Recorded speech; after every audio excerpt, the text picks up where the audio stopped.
August 1973, South Texas. A small charter plane cuts through the humid air, carrying 5 Soviet agricultural specialists toward what they assumed would be just another American farm visit. Below them, fence lines stretch to the horizon like endless graph paper. The pilot points down casually. "That's all King Ranch down there." In the back seat, livestock expert Dmitry Volkov pulls out his pocket calculator and starts figuring the math. Then he stops, double checks. The numbers can't be right. 825 square miles. That's bigger than Rhode Island, bigger than his entire home region in Siberia. As their plane touches down on a private airstrip, these men who managed collective farms feeding thousands realize they're about to tour a single ranch that dwarfs their entire understanding of agriculture. If one American ranch is larger than some Soviet territories, what else about American farming would shatter everything they thought they knew? Hit subscribe for more buried Cold War stories that reveal the human moments behind the headlines. Drop a comment with where you're watching from. I love seeing how far these forgotten encounters reach across the globe. The morning sun cast long shadows across the King Ranch airstrip as the charter plane's engines wound down to silence. Dmitry Volkov stepped onto the tarmac, his worn leather shoes meeting Texas concrete for the first time. The heat hit him immediately, different from Siberian summers, heavy and thick like breathing through wet wool. Around him, his 4 colleagues from the Soviet agricultural delegation moved with the careful politeness of men far from home, adjusting their dark suits and squinting in the brightness that seemed to bounce off everything. Volkov pulled his pocket calculator from his jacket again, the same battered electronica that had served him through 20 years of feed calculations and herd management. The numbers from the plane window still didn't make sense. 825 square miles. He pressed the buttons again, converting to hectares, then back to square kilometers, hoping his math was wrong. It wasn't. This single ranch sprawled across more land than the entire Novosibirsk Oblast region where he'd spent his career managing collective farms. The fence lines they'd seen from above stretched beyond what his eyes could follow, disappearing into heat shimmer and horizon. A pickup truck approached from the direction of low-slung buildings in the distance, dust trailing behind it like a brown ribbon. The truck was American-made, obviously, but not the sleek automobile from Soviet propaganda films about capitalist excess. This was a working vehicle, dented and practical, with hay bales loaded in the back and what looked like veterinary supplies scattered across the dashboard. When it stopped, a tall man in his 50s stepped out wearing pressed khakis and a white shirt already showing sweat stains despite the early hour. "Y'all must be our visitors from Russia," the man said, extending his hand with the easy confidence that Americans seem to carry like a birthright. "I'm Jim McNeely, ranch manager here. Sorry about the heat. August in South Texas doesn't give anybody a break." His handshake was firm but not crushing. The grip of someone who worked with his hands but didn't need to prove anything. Volkov noticed the calluses, the kind that came from years of handling rope and tools, not just paperwork. McNeely reached into a cooler in the truck bed and pulled out glass bottles beaded with condensation. "Dr. Pepper," he explained, twisting off the caps with a bottle opener attached to his key ring. "Figure you might be thirsty after that flight." The gesture caught the Soviet delegation off guard. No ceremony, no speeches about international cooperation or agricultural exchange programs. Just cold drinks and genuine hospitality from a man who probably earned more in a month than most Soviet workers saw in a year, yet treated them like neighbors dropping by. The soda was sweeter than anything Volkov had tasted, fizzy and strange, but the cold cut through the heat in his throat. Around him, his colleagues accepted their bottles with small nods of appreciation, their usual formal distance softening slightly. Elena Petrov, the delegation's only woman and their most accomplished geneticist, actually smiled as she took her first sip. Even the party officials among them seemed momentarily disarmed by the simple kindness. "So," McNeely said, leaning against his truck, "y'all ready to see some cattle?" He said it the way someone might ask if they wanted to see a sunset or hear some music, casual, friendly, assuming they'd naturally be interested. No mention of ideological differences or competing economic systems. Just one rancher talking to other people who worked with livestock, as if politics had nothing to do with the price of beef or the best way to manage grazing land. McNeely unfolded a standard ranch map from his front seat, spreading it across the truck's hood. The paper was practical, not decorative, marked with pencil notations, coffee stains, and the kind of wear that came from daily use. "Here's where we are," he said, pointing to a small square-marked airstrip near the bottom edge. "Ranch headquarters is about 12 miles that way." His finger traced a line across the map, but the line seemed to go on forever, past symbols for cattle guards and windmills and section markers. Volkov found himself staring at the scale notation in the corner. 1 inch equals 5 miles. He counted the inches from east to west, north to south, his calculator already forgotten in his pocket. The numbers were right there on American paper, drawn by American hands, impossible to dismiss as propaganda or misunderstanding. King Ranch, 825,000 acres, 825 square miles. Larger than Luxembourg, larger than the state of Rhode Island, larger than any agricultural operation he'd ever imagined possible. "This is all one ranch?" asked Petrov in careful English, her accent making the words sound formal despite her growing amazement. She was studying the map with the intensity she usually reserved for genetic breeding charts, her finger following fence lines that stretched beyond the paper's edges. "Yes, ma'am," McNeely replied. "Been in the King family since 1853. We run about 60,000 head of cattle across the whole operation, plus horses, farming operations, and some oil wells." He said it matter-of-factly, the way someone might mention owning a car or a house. No boasting, no awareness that he was describing an operation larger than entire Soviet collective farms that served hundreds of thousands of people. Volkov heard one of his colleagues whisper to their interpreter in Russian, "This is larger than my entire oblast back home." The interpreter nodded, his own face showing the quiet shock they were all feeling. Everything they'd been told about American agriculture, the inefficiency of capitalist farming, the waste of resources, the inability to feed people properly, suddenly felt inadequate to explain what they were seeing. This wasn't inefficiency. This was scale beyond their comprehension, managed by people who seemed to treat impossible numbers as routine business. The heat pressed down on them as they stood around the truck, cold Dr. Peppers sweating in their hands, staring at a map that redrew everything they thought they knew about land management and agricultural possibility. Volkov looked up from the paper to the endless horizon, then back down to the neat lines and symbols that represented more cattle than his entire region managed, more land than some Soviet republics could claim. The vastness was beautiful in its way. Rolling grasslands stretching toward mountains they couldn't even see, but it was also unsettling in a way that made his chest tight. Everything he knew about farming, about the careful calculation of scarce resources and maximum efficiency, had just been turned upside down by a casual handshake and a map spread across a truck hood in the Texas heat. The convoy of pickup trucks kicked up dust clouds that hung in the still air as they approached the feed mill complex. Volkov pressed his face to the passenger window, watching enormous concrete silos rise from the prairie like gray monuments to abundance. The structures dwarfed anything he'd seen on Soviet collective farms, their curved walls gleaming in the afternoon sun, topped with conveyor systems that looked more like industrial infrastructure than agricultural equipment. The sound hit them first as they stepped out of the air-conditioned trucks, a low mechanical humming that spoke of machinery running constantly, processing grain on a scale that made his head spin.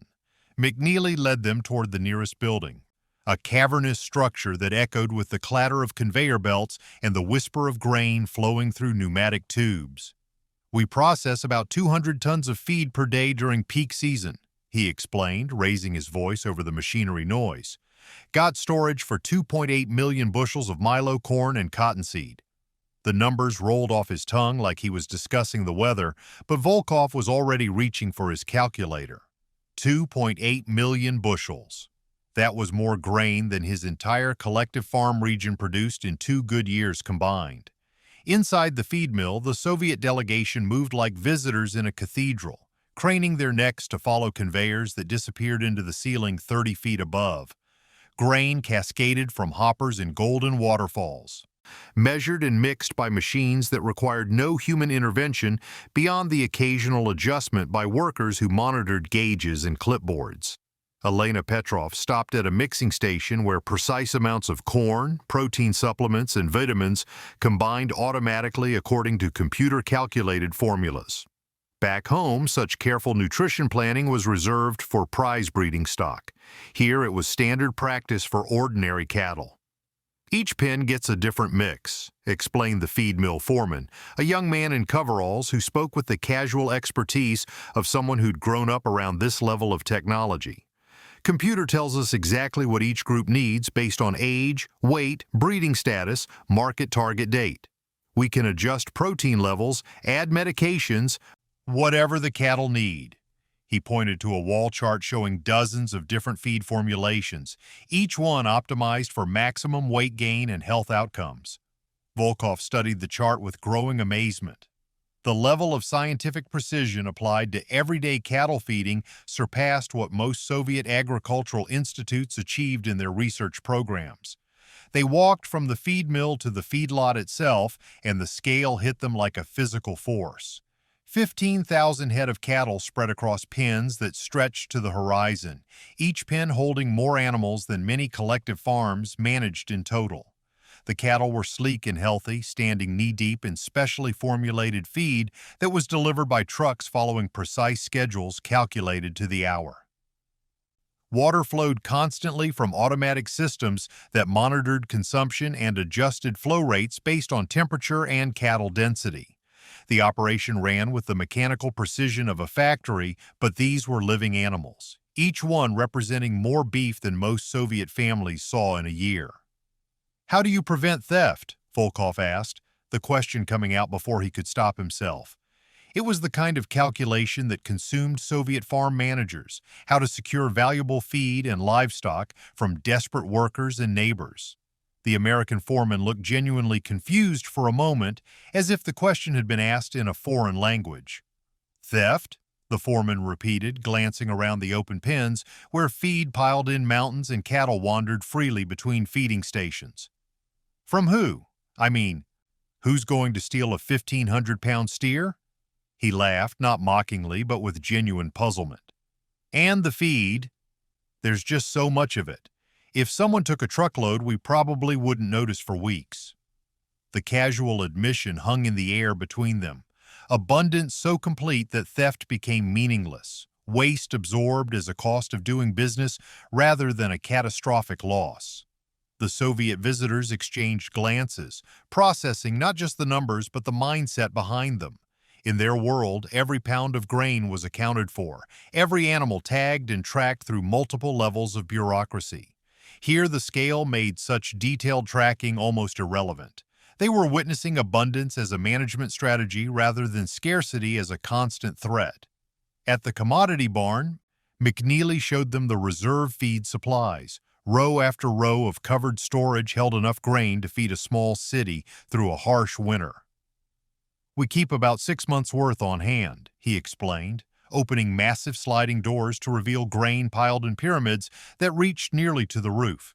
"You never know when drought might hit or when grain prices might spike. Better to have it and not need it." The casual mention of 6 months' reserves stunned the delegation. Most Soviet operations lived week to week, dependent on delivery schedules that could be disrupted by weather, transportation failures, or bureaucratic delays. Petrov knelt beside one of the grain piles, letting corn kernels run through her fingers like golden water. The grain was perfect, uniform size, optimal moisture content, free from the mold and contamination that plagued Soviet storage facilities.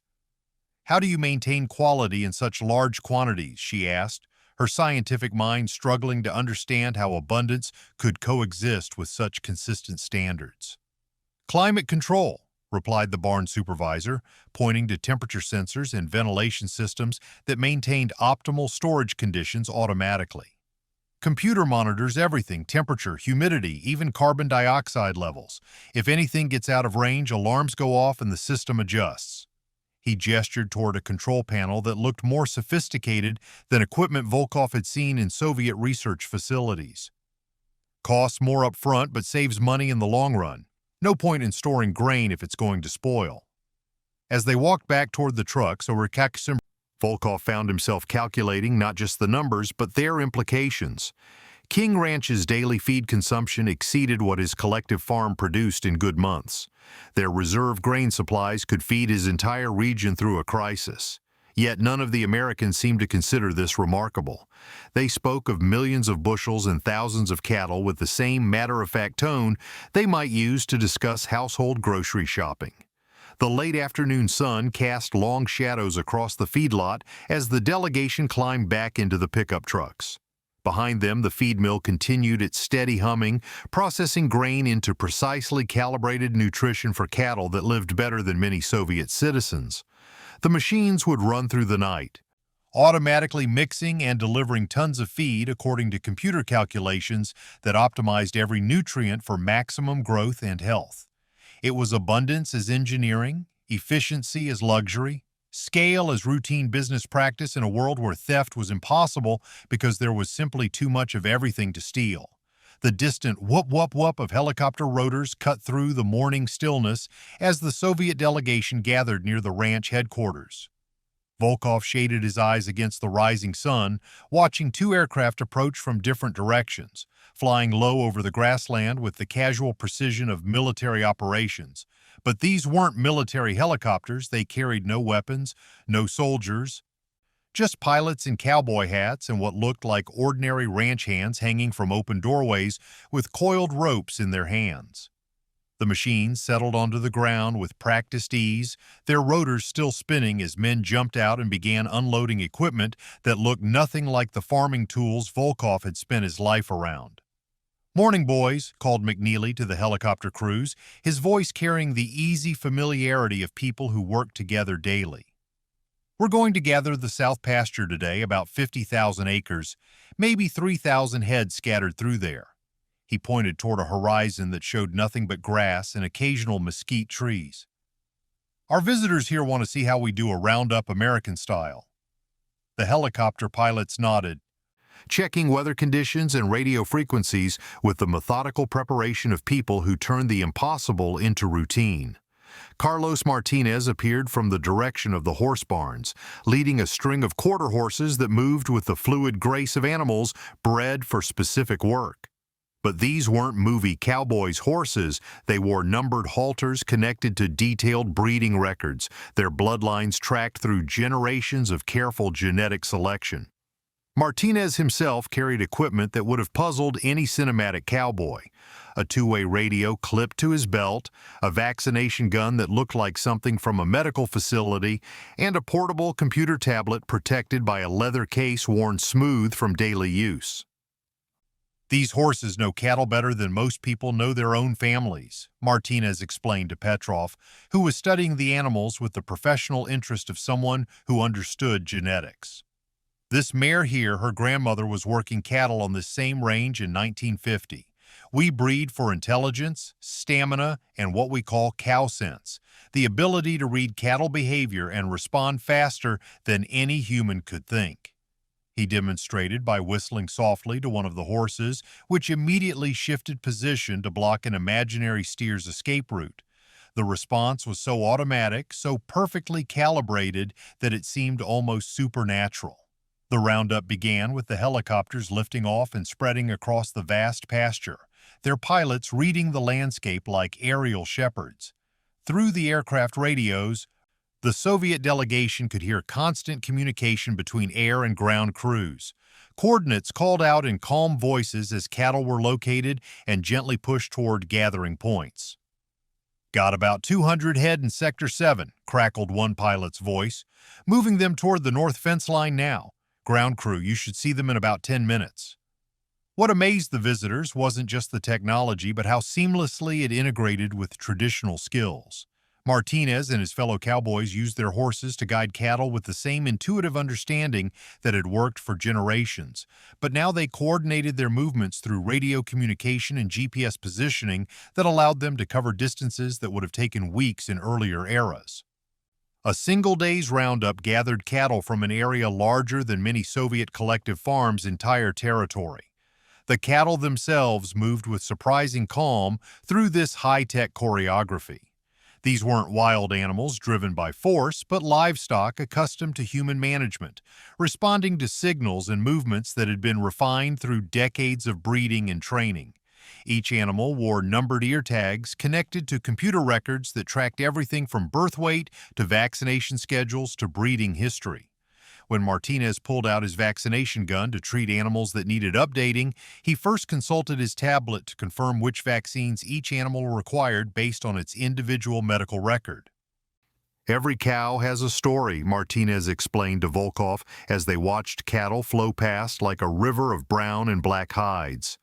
"We know her mother, her grandmother, how much weight she gained last year, whether she's had calving problems, what kind of feed converts best for her body type.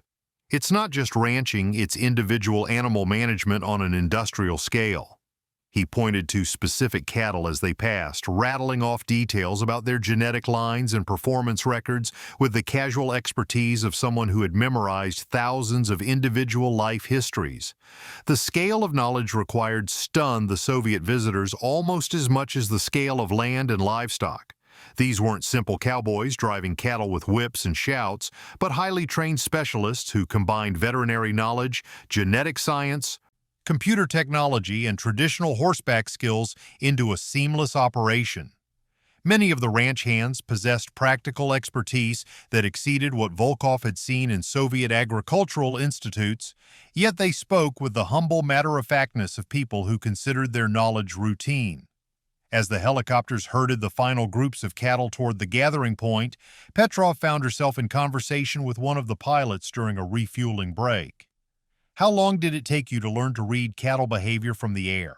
she asked, genuinely curious about the intersection of aviation and animal husbandry that she'd never imagined possible. "About 5 years to get really good at it," the pilot replied, checking his fuel gauges. "You have to understand how cattle think, how they move in groups, and what spooks them and what calms them down. Then you have to translate that into helicopter flying, staying at the right altitude, making the right sounds, approaching from angles that guide them where you want, without panicking them." He gestured toward the controlled movement of hundreds of cattle below. "It's part psychology, part physics, part art. Can't really teach it from a book."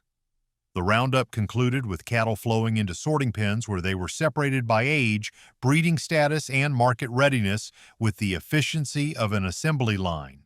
But this was an assembly line that processed living animals according to individual needs and characteristics, each one tracked by computer systems that would have impressed Soviet planners while being operated by cowboys whose formal education might not have extended past high school. As the helicopters secured their equipment and the horses were led back to the barns, Volkov stood watching the organized chaos of cattle processing with a growing sense of professional humility. These Americans had solved problems he hadn't even known existed, combining traditional ranching wisdom with space-age technology to manage operations on a scale that defied everything he'd learned about agricultural limits.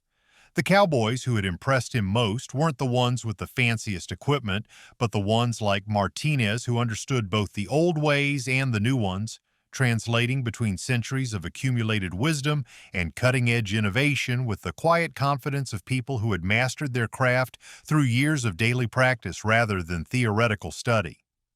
The ranch commissary buzzed with the quiet conversations of families gathered for the evening meal, fluorescent lights casting a warm glow over long tables where children colored in notebooks while their parents discussed the day's work over plates of barbecue and cornbread.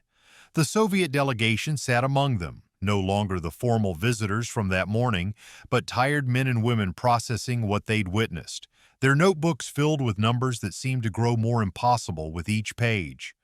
Volkov found himself seated next to Sarah McNeely, the ranch manager's wife, who poured him sweet tea from a glass pitcher and asked about his own family back in Siberia with the genuine interest of someone who understood the weight of long distances.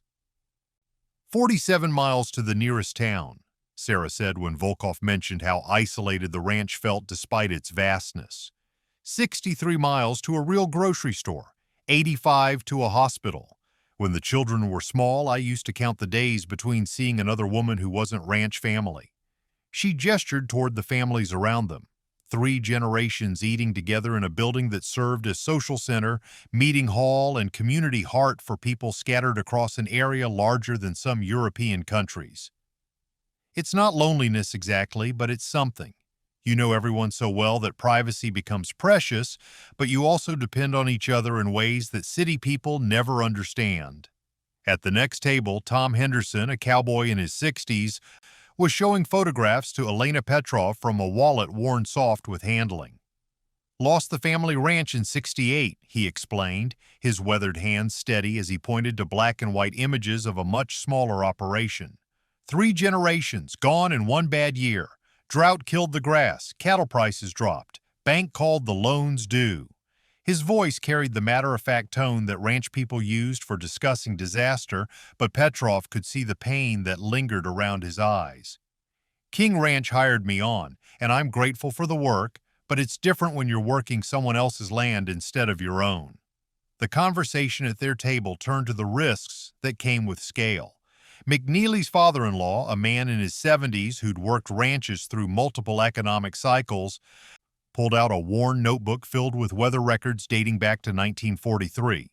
People see this operation and think it's all prosperity and success, he said, running his finger down columns of rainfall measurements that told stories of feast and famine across decades. But when drought hits 825,000 acres, you can lose everything faster than a small rancher. More cattle to feed, more land to maintain, more people depending on you for their livelihoods. The scale that protects you in good times can kill you when things turn bad. Young Billy Martinez, Carlos's teenage son, sat quietly listening to the adult conversation while working on homework that included algebra problems more advanced than courses offered at most Soviet technical schools. When Volkov asked about his education, the boy explained that he took classes through correspondence and radio broadcasts because the nearest high school was too far for daily commuting. "I want to study veterinary medicine," Billy said, his English careful but confident. "Maybe work for the ranch, maybe start my own practice. Dad says the future belongs to people who understand both the old ways and the new technology." His matter-of-fact planning for a future that included university education and professional careers reflected opportunities that seemed as vast as the Texas horizon. But the conversation also revealed the isolation that came with such opportunities. Mary Henderson, Tom's daughter-in-law, worked as the ranch's bookkeeper and radio operator, managing communications across the vast property while raising 2 young children who might go days without seeing other kids their age. "The children adapt," she said, watching her 5-year-old daughter play with dolls in the corner. "They learn independence early, become comfortable with adults, develop strong imaginations. But sometimes I wonder what they're missing. Birthday parties, school plays, the casual friendships that city children take for granted." Her words carried the weight of choices made and unmade, the recognition that abundance in one area often meant scarcity in another. The evening's most poignant moment came when Volkov, homesick and overwhelmed by the day's experiences, pulled out a worn photograph of his own collective farm back in Siberia. The picture showed a small wooden building surrounded by modest fields, with perhaps 30 workers posed for a formal group portrait. Children in the commissary gathered around to look, their curiosity innocent and genuine. "Everyone knows each other there," Volkov explained through the interpreter, his voice soft with longing. "The village is small, but it's close. We share holidays together, help each other through hard times. When someone's cow gets sick, the whole community knows about it and wants to help." Tom Henderson studied the photograph for a long moment, then looked up with understanding in his eyes. "Looks like everyone knows each other there," he said quietly.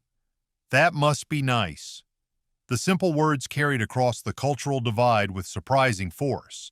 Here was a man who managed more cattle in a day than Volkov's entire community saw in a year, yet he envied the intimacy and connection that came with smaller scale.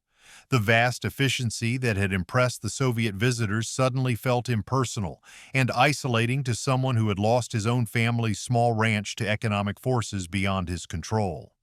As the evening wore on and children were sent to bed while adults lingered over coffee and quiet conversation, the Soviet delegation found themselves processing emotions as much as information. The scale that had amazed them all day now seemed double-edged, creating abundance and opportunity while sacrificing intimacy and community. The technology that allowed helicopter roundups of thousands of cattle also meant that children grew up learning to be comfortable with vast distances between themselves and their neighbors. The efficiency that produced enough beef to feed cities also created economic pressures that could destroy family operations that had survived for generations. Sarah McNeely, perhaps sensing the melancholy that had settled over their table, brought out a pot of fresh coffee and a plate of cookies still warm from the oven. "Every place has its trade-offs," she said gently, refilling cups and offering comfort in the universal language of hospitality. "We've got space and opportunity here, but we've traded away some of the closeness that smaller communities have. You folks have community and connection, but maybe not the same individual opportunities. Maybe the secret is learning from each other instead of thinking one way is completely right and the other is completely wrong." Her words lingered in the air as the commissary gradually emptied and families headed home across the dark ranch, their headlights creating moving stars in the vast Texas night. The Soviet visitors remained seated around their table, coffee growing cold as they processed the day's revelations about scale and sacrifice, abundance and isolation, the human costs that accompanied even the most impressive achievements in agricultural efficiency. Dawn broke slowly across King Ranch, painting the endless grassland in shades of gold and amber as morning mist rose from water tanks scattered across the horizon like silver mirrors. Volkov sat alone on the wide porch of the ranch house, his leather notebook open on his lap, but his hands were still. 3 days of measurements and calculations had filled the pages with numbers that seemed to grow more impossible each time he reviewed them. 825,000 acres, 60,000 head of cattle, feed production that exceeded entire Soviet regions, helicopter roundups covering more territory in one day than his collective farm managed in a season. Yet this morning, watching the sun climb over land that stretched beyond his ability to comprehend, the numbers felt less important than the questions they raised about everything he thought he understood about farming, community, and the relationship between humans and the earth. The screen door creaked open behind him, and Jim McNeely emerged carrying 2 cups of coffee and a worn leather journal that looked older than both of them combined. "Figured you might be up early," McNeely said, settling into the rocking chair beside Volkov with the easy movements of a man comfortable with silence and contemplation. "Never could sleep much my last morning anywhere either." He handed Volkov one of the cups and opened his journal, revealing pages of faded ink and careful handwriting that spoke of another era entirely. "This belonged to my great-grandfather, Captain Richard King. Started this ranch in 1853 with 75,000 acres and more hope than sense." McNeely read aloud from entries dating to the 1880s, his voice carrying across the morning stillness as he shared struggles that felt surprisingly familiar despite the century that separated them. May 15, 1885. Lost 40 head to wolves and weather. Feed running short again. Some days wonder if this land will ever give back what we put into it. The words bridged time and circumstance, revealing that the fundamental challenges of working with cattle, weather, and uncertain markets transcended both scale and political systems. August 3, 1887. Good rains finally came, grass growing strong. Maybe this year we'll make it through. The hope and anxiety in those old pages resonated with emotions Volkov recognized from his own 20 years of managing livestock through Siberian winters.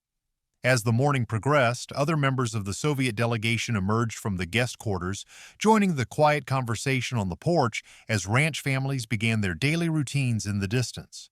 Elena Petrov carried her own notebooks, filled with detailed observations about breeding techniques and genetic management that had impressed even the American specialists. When she pulled out photographs from her briefcase, images of her small research facility in Ukraine cattle adapted to harsh winters, farmers working with equipment that looked primitive compared to King Ranch's computerized systems. The Americans studied them with genuine interest rather than the polite condescension the Soviets had expected. "Those cattle look hardy," observed Carlos Martinez, who had joined them after completing the morning feeding rounds. "Built for cold weather, good muscle definition. What breeds are you working with?" The question launched a technical discussion that transcended political boundaries, focusing on the practical challenges of raising healthy animals in difficult climates. Petrov explained her work developing cold-resistant bloodlines, while Martinez shared techniques for protecting cattle during Texas heat waves. The conversation revealed that good animal husbandry required the same fundamental understanding regardless of geography or ideology.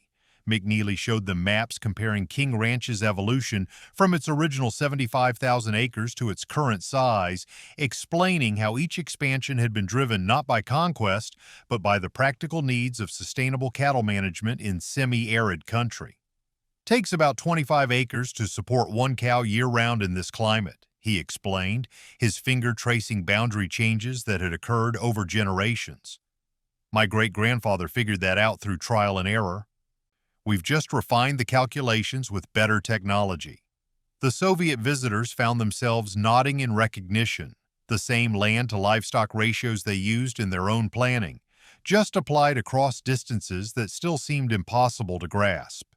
The most meaningful exchange came when Volkov showed the Americans his photographs from home, the small wooden buildings of his collective farm, modest fields carved from Siberian forest, workers bundled in winter coats even during summer meetings. Tom Henderson, the cowboy who had lost his family ranch, studied the images with particular attention. "Looks like people take care of each other there," he said quietly. "When someone's in trouble, the whole community knows about it." Volkov nodded, explaining how winters forced cooperation, how shared hardship created bonds that sustained people through the darkest months. "That's what we lost when the small ranches went under," Sarah McNeely added softly. "Used to be dozens of family operations in this county. Everyone helped everyone else during calving season, shared equipment, looked after each other's children. Efficiency killed that, not out of meanness, but because the economics changed and small operations couldn't compete." Her words carried the weight of cultural transformation, the recognition that progress often came at the cost of human connections that couldn't be measured in productivity statistics. As their departure time approached, the exchange took on a more practical character. McNeely offered to send technical information about drought-resistant feed crops that might work in Soviet climates, while Volkov promised to share winter management techniques that could help American ranchers protect cattle during unexpected cold snaps. Petrov and Martinez exchanged addresses, planning to correspond about breeding strategies that might benefit both their operations. The gesture was simple but significant, recognition that good farming knowledge belonged to humanity rather than to competing political systems. The final handshakes carried weight beyond diplomatic courtesy. These were working people who had recognized shared challenges and mutual respect across ideological boundaries that seemed less important after 3 days of discussing cattle, weather, and the eternal struggle to coax sustainable productivity from difficult land. McNeely pressed a small package into Volkov's hands. Seeds from native grasses that had sustained King Ranch's cattle through decades of drought and abundance. "Plant these back home," he said. "Maybe they'll grow in your climate, maybe they won't. But they're from Texas to Siberia, rancher to rancher." The charter plane waited on the airstrip as the Soviet delegation gathered their notebooks, photographs, and new understanding of what American agriculture actually looked like beyond the propaganda and assumptions they had carried across the ocean. Volkov climbed the aircraft steps carrying more than data and technical specifications.